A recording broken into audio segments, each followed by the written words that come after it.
శ్రీకాంత్ గారి దగ్గరికి వెళ్దాం. ఈ యుద్ధం ఖచ్చితంగా మనం ఓడిపోతాం, పర్లేదు, మన సైన్యం సర్వం సిద్ధంగా ఉంది, కానీ వెళ్ళి యుద్ధం చేయలేం, ఓడిపోతాం, కానీ ధర్మం కలవాలి. ఏంటంటే ఇంత కాంట్రాస్ట్ మాటలు పొన్నోలు గారు అక్కడికి వచ్చి మాట్లాడింది? డబుల్ నైన్ టీవీ వీక్షకులకు, మీకు ప్యానల్లో ఉన్న పెద్దలకి అందరికీ కూడా శుభోదయం. వసుదేవన్ గారు, ఎవరైతే ఈ ప్రశ్న రావణ్ చౌదరి ఉన్నాడో, ఈ ప్రశ్న రావణ్ చౌదరిని మేమేమి వైఎస్ఆర్ కాంగ్రెస్ పార్టీ వెనక వేస్తుందని ఎప్పుడూ చెప్పలేదు, ఎవరూ చెప్పలేదు. బాగా గుర్తుపెట్టుకోవాలి. ఎందుకంటే హిందూ దేవతల దూషణ, సనాతన ధర్మం, హిందూ దేవతలతో పాటు రామాయణం, మహాభారతం ఇతిహాసాలపై అవమానకరంగా మాట్లాడాడు. ఎప్పుడు మాట్లాడాడు? గతంలో 25,000 ప్రభుత్వం వచ్చినప్పటి నుంచి మాట్లాడుతూనే వస్తున్నాడు ఈ రావణ్ చౌదరి అనే అతను. అదేవిధంగా కుల మతాలకు, విద్వేషాలకు ప్రయత్నాలు చేస్తూ యూట్యూబుల్లో మతపరమైన విద్వేషాలు చెందేటట్టుగా కూడా మాట్లాడుతున్నాడు ఈ రావణ్ చౌదరి. ఎప్పటి నుంచి? 25,000 ప్రభుత్వం వచ్చినప్పటి నుంచి చేస్తున్నాడు.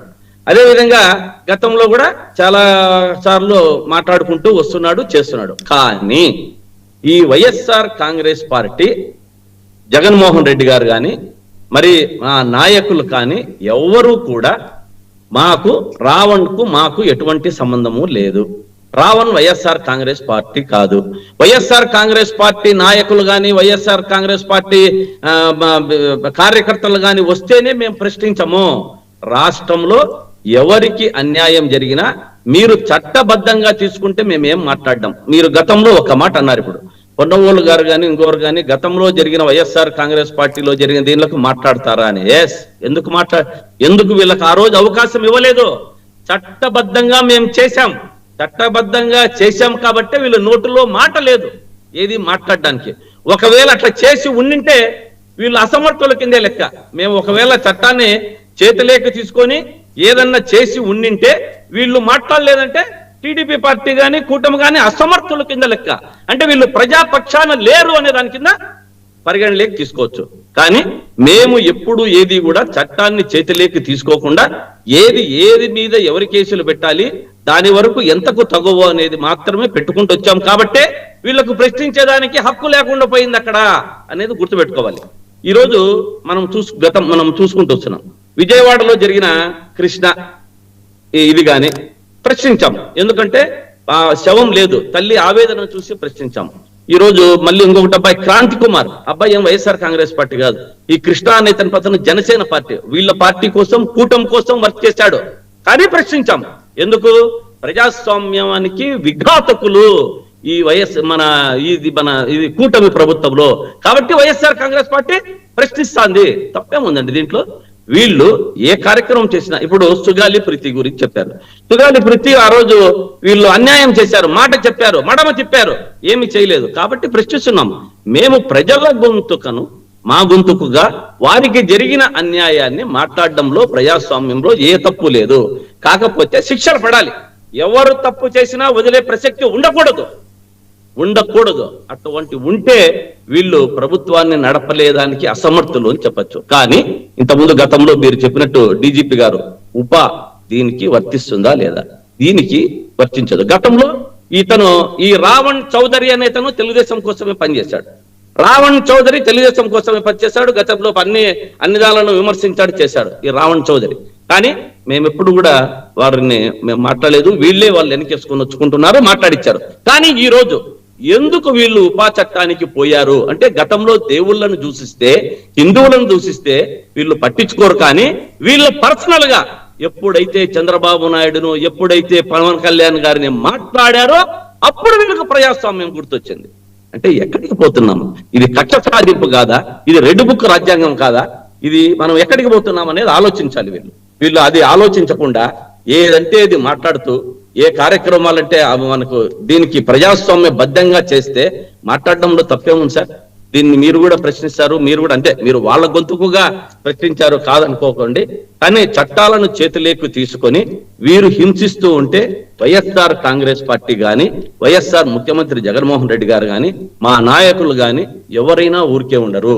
కాబట్టి చట్టాలను ఎంతవరకు తీసుకోవాలో అంతవరకు, వారికి ఏ శిక్ష వేయాలో ఆ శిక్ష వేయాలి. కానీ మిమ్మల్ని మాట్లాడితే ఒకటి, దేవుళ్ళను మాట్లాడితే పట్టించుకోరా అంటే ఏం సార్ ఇది? ఏం న్యాయం ఇది? దేవుళ్ళకు ఒక న్యాయము, మీకు ఒక న్యాయమా? అంటే మీ వరకు దేవుళ్ళను మాట్లాడినప్పుడే ఇతన్ని శిక్షించి, మతాన్ని మాట్లాడినప్పుడే శిక్షించి, ఆ రోజు ఎక్కడైనా కూర్చోబెట్టింటే ఎవరు ప్రశ్నిస్తారు? ఈ రోజు మీ వరకు వచ్చేదా?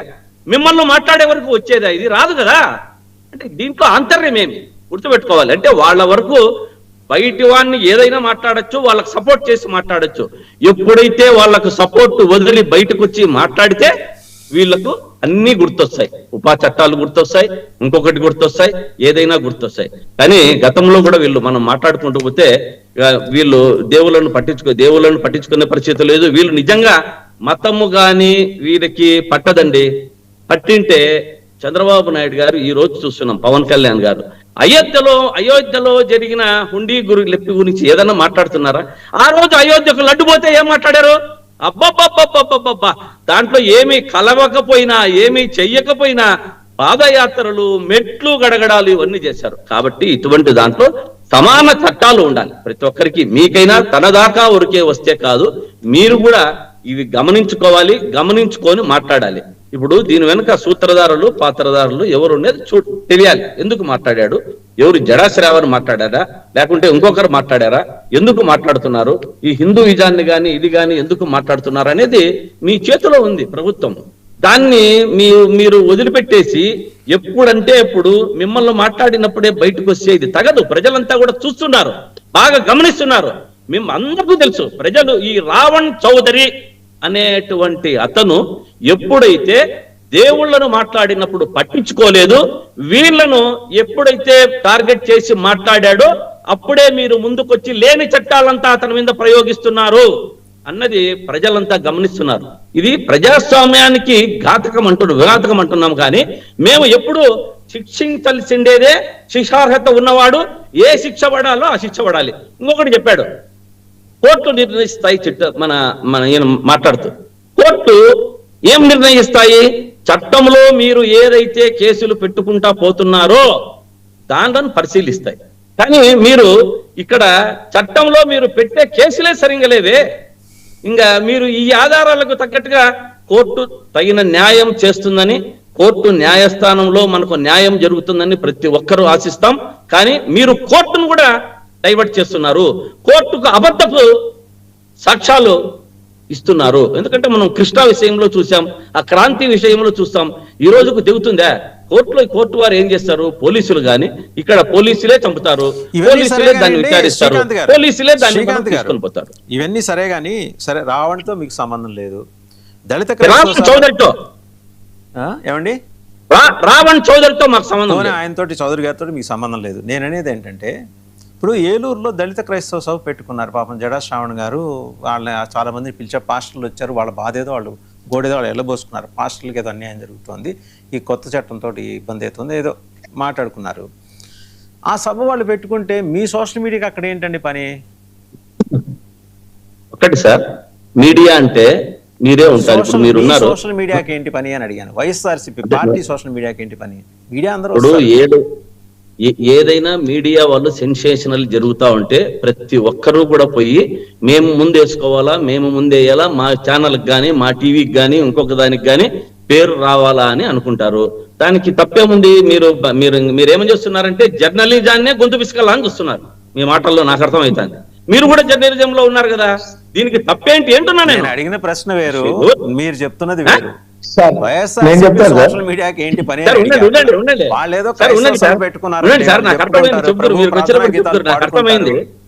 నివేదించుకుంటారు, మధ్యలో మీరు కూడా వెళ్ళి నివేదన చేయాల్సింది ఏంటి అంటున్నా. సోషల్ మీడియా, నేననేది మీడియా అందరూ వచ్చారు, ఏది జడా శ్రావణ్ గారి సభకు అందరూ వచ్చారు. అచ్చంగా ఏంటంటే మీరు వెనకాలండి ఆర్గనైజ్ చేశారనే ఒక అభియోగం మీ మీద మోపినప్పుడు కనీసం ఆ ఎవిడెన్స్ లేకుండానే చేసుకోవాలిగా. అక్కడ దొరికిపోయారు, వాళ్ళందరూ కనబడ్డారు. అదే ఉండండి చెప్తా. మీరు అడిగిన ప్రశ్నకు మీ నోట్లో నుంచే రావాలని నేను చేశాను. ఎంతసేపు ఉన్నా కూడా దీన్ని ప్రభుత్వం విఫలం, శాంతి భద్రతలో విషయం విఫలం, చట్టంలో ఏదైతే లా అండ్ ఆర్డర్ ఉందో దాంట్లో విఫలం, ప్రభుత్వం విఫలం చెందింది. హోంశాఖ మంత్రి గారు నా చేతిలో ఏం లేదంటారు, పవన్ కళ్యాణ్ గారు ఎంతసేపు ఉన్న హోంశాఖ నా చేతికి ఇమ్మంటారు, లా అండ్ ఆర్డర్ నోటి చంద్రబాబు నాయుడు గారు దీన్ని పట్టించుకోరు. దీంట్లో పోలీసు వ్యవస్థ నిర్వీర్యమైంది రాష్ట్రంలో. ఇప్పుడు దీనికి ఏం చేయాలి? ఏదో ఒకటి డైవర్షన్ పాలిటిక్స్. మీరు అన్నారు కదా ఇంతకుముందు, ఎందుకు మీరు ప్రోత్సహిస్తున్నారు? మేము ఒక్కటే చెప్తున్నాం, మేము వైఎస్ఆర్ కాంగ్రెస్ పార్టీ ఎటువంటి పరిస్థితుల్లోనూ సంఘ విద్రోహ శక్తులను ప్రోత్సహించదు. మేము అక్కడ చేస్తున్నటువంటి కార్యక్రమాలకు కానీ మాకు ఎటువంటి సంబంధం లేదు. వారు ఇప్పుడు జరిగినటువంటి ఈ అబ్బాయి మన రావణ్ చౌదరికి కానీ, మరి వచ్చి కృష్ణాకి కానీ, మరి వచ్చి క్రాంతికి కానీ, మళ్ళీ సుగాలి ప్రీతికి కానీ, మా పార్టీకి కానీ ఏది సంబంధం లేదు. ఏ సామాన్యమైన మానవునికి కూడా అన్యాయం జరిగితే హక్కు చూద్దాం. మీరు ఎంతమందికి అన్యాయం జరిగితే ఎప్పుడెప్పుడు తెర మీదకి వచ్చి వాళ్ళ కోసం న్యాయం కోసం ఎలా పోరాడారో మళ్ళీ మాట్లాడుకుందాం. ఒకసారి మస్తాన్ రావు గారి దగ్గర. మస్తాన్ రావు గారు, నాకు నరేష్ మాటల్లో కొంత లాజిక్ కనిపిస్తుందండి.